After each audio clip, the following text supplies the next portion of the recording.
بسم اللہ الرحمن الرحیم۔ رمضان المبارک کی آمد ہے اور بڑی برکتوں والا مہینہ ہے۔ یہ رمضان جو لفظ ہے یہ عربی کا لفظ ہے اور اس کا مطلب ہے جلا دینا، اور رمضان کو رمضان اس وجہ سے کہتے ہیں کہ یہ ایمان والا جب اس کے اندر آداب کے ساتھ روزہ رکھتا ہے اور تراویح کی نماز کا اہتمام کرتا ہے، اپنے گناہوں کی معافی مانگتا ہے، تو اللہ تعالیٰ اس کے گناہوں کو جلا دیتے ہیں۔ اور علماء نے لکھا ہے کہ یہ رمضان جو لفظ ہے اس کی راہ بتاتی ہے کہ یہ رحمت کا مہینہ ہے، اور رمضان کی میم بتاتی ہے کہ یہ مغفرت کا مہینہ ہے، اور رمضان کی ضاد بتاتی ہے کہ یہ جنت کی ضمانت کا مہینہ ہے، اور رمضان کی الف بتاتی ہے کہ یہ انس و الفت کا مہینہ ہے، اور نون بتاتی ہے کہ یہ نورانیت کا مہینہ ہے۔ اس کے اندر ہم زیادہ سے زیادہ عبادات کا اہتمام کریں، اور بالخصوص اس کے اندر جو اہم عبادات ہیں، روزہ ہے۔ عاقل بالغ مرد آدمی پر جو تندرست ہے، مرد ہو یا عورت، اس آدمی پر روزہ فرض ہے، اور اس پر اللہ تعالیٰ نے بڑا اجر رکھا ہے۔ جیسے باقی جتنی عبادات ہیں، نماز ہے، اس کے علاوہ زکوٰۃ ہے، وہ عبادات ایسی ہیں کہ جب آدمی کرتا ہے تو اس کا اجر لکھ لیا جاتا ہے کہ اس نے اتنے نفل پڑھے ہیں، اتنا اجر اس کو دے دیا جائے، یہ اتنی زکوٰۃ دی ہے، اتنا مال صدقہ کیا ہے، اتنا اجر لکھ دیا جائے۔ لیکن روزہ ایسی عبادت ہے کہ روزے دار سویا ہوا ہوتا ہے روزے کی حالت میں، پھر بھی فرشتہ اس کی نیکیاں لکھ رہا ہوتا ہے، اپنے کام کر رہا ہوتا ہے، پھر بھی فرشتہ اس کی نیکیاں لکھ رہا ہوتا ہے۔ اسی طرح روزے پر اللہ تعالیٰ اجر کتنا دیتے ہیں۔ ایک حدیث مبارکہ کے اندر ہے، حضور پاک صلی اللہ علیہ وسلم نے ارشاد فرمایا کہ اللہ تعالیٰ ہر نیکی پر جو بدلہ دیتے ہیں، جو ثواب دیتے ہیں، کسی کو 7 گنا دیتے ہیں، کسی کو 10 گنا دیتے ہیں، کسی کو 700 گنا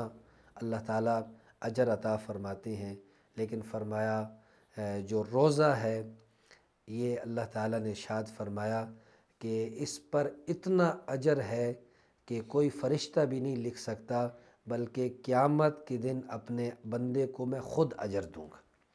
خود اس وقت میں اس کا بدلہ دوں گا، اس کا ثواب کوئی لکھ نہیں سکتا، اتنا یہ عظمت والی عبادت ہے۔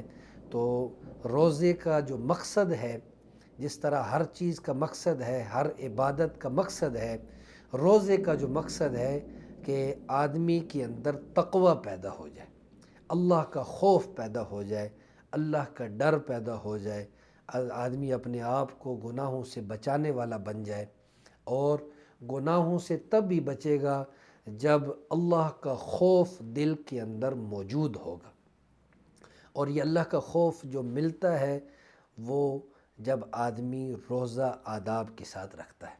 قرآن مجید کے اندر اللہ تعالیٰ نے ارشاد فرمایا، یا ایھا الذین آمنوا کتب علیکم الصیام کما کتب علی الذین من قبلکم لعلکم تتقون، کہ اللہ تعالیٰ نے تم پر روزے فرض کیے ہیں جیسا کہ تم سے پہلی امتوں پر بھی روزے فرض کیے تھے، لعلکم تتقون، تاکہ تم متقی بن جاؤ،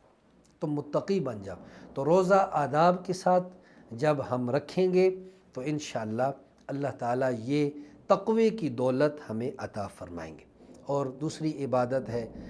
رات کی تراویح کی نماز، اس کا بھی آدمی اہتمام کرے، کیونکہ قرآن مجید کا اس ماہ مبارک کے ساتھ بڑا تعلق ہے۔ اللہ تعالیٰ نے جب اس ماہ مبارک کا تعارف کروایا ہے تو ساتھ فرمایا، شہر رمضان الذی انزل فیہ القرآن، کہ یہ رمضان کا مہینہ کون سا مہینہ ہے؟ فرمایا یہ وہ مہینہ ہے جس کے اندر اللہ تعالیٰ نے قرآن مجید کو نازل فرمایا۔ اس لیے زیادہ سے زیادہ قرآن مجید کی اس ماہ مبارک کے اندر تلاوت کرے، جتنے ختم کر سکتا ہے ختم کرے، کیونکہ جب آدمی قرآن کی تلاوت کرتا ہے تو بیک وقت اس کی آنکھیں بھی عبادت کر رہی ہوتی ہیں، چونکہ وہ قرآن کے اوپر لگی ہوتی ہیں، زبان سے تلاوت کر رہا ہوتا ہے، اس کی زبان بھی عبادت کر رہی ہوتی ہے، کانوں سے سن رہا ہوتا ہے، اس کے کان بھی عبادت کر رہے ہوتے ہیں، اسی طرح دماغ سے سوچ کے پڑھ رہا ہوتا ہے تو اس کا دماغ بھی عبادت کر رہا ہوتا ہے۔ اور یہی قرآن آدمی تراویح کے اندر سن رہا ہو تو پھر آدمی کا پورا جسم عبادت کر رہا ہوتا ہے، تو اس کا اہتمام کیا جائے۔ اس کے علاوہ جو اہم چیز علماء نے لکھی ہے کہ اس ماہ مبارک کے اندر آدمی اپنے آپ کو گناہوں سے بھی بچائے۔ جس طرح نیک اعمال زیادہ سے زیادہ کرنے ہیں، اسی طرح اپنے آپ کو گناہوں سے بھی بچانا ہے، اپنے آپ کو گناہوں سے بھی بچانا ہے۔ ایک اللہ والے نے بڑی عجیب بات ارشاد فرمائی ہے، فرمایا کہ گناہ جو نیکی ہے، نیکی کرنے میں مشقت ہے، نیکی کرنے میں مشقت ہے، لیکن فرمایا مشقت ختم ہو جاتی ہے، نیکی باقی رہ جاتی ہے۔ اسی طرح فرمایا گناہ کرنے میں لذت ہے، لیکن لذت ختم ہو جاتی ہے اور گناہ باقی رہ جاتا ہے، گناہ باقی رہ جاتا ہے۔ اور فرمایا جو نیکی کے اندر مشقت ہے وہ ذرے کے برابر ہے، اور اس پر جو اجر ہے وہ پہاڑوں کے برابر ہے۔ اور فرمایا جو گناہ کے اندر لذت ہے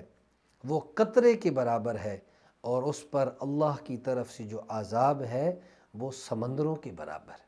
اس لیے اپنے آپ کو آدمی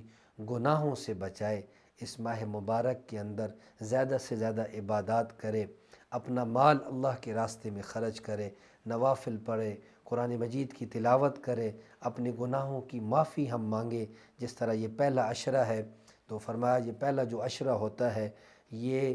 رحمت والا عشرہ ہوتا ہے، اس کے اندر زیادہ سے زیادہ یہ تسبیح پڑھے، رب اغفر وارحم وانت خیر الراحمین، رب اغفر وارحم وانت خیر الراحمین۔ اللہ تعالیٰ سے دعا ہے اللہ تعالیٰ عمل کرنے کی توفیق عطا فرمائے۔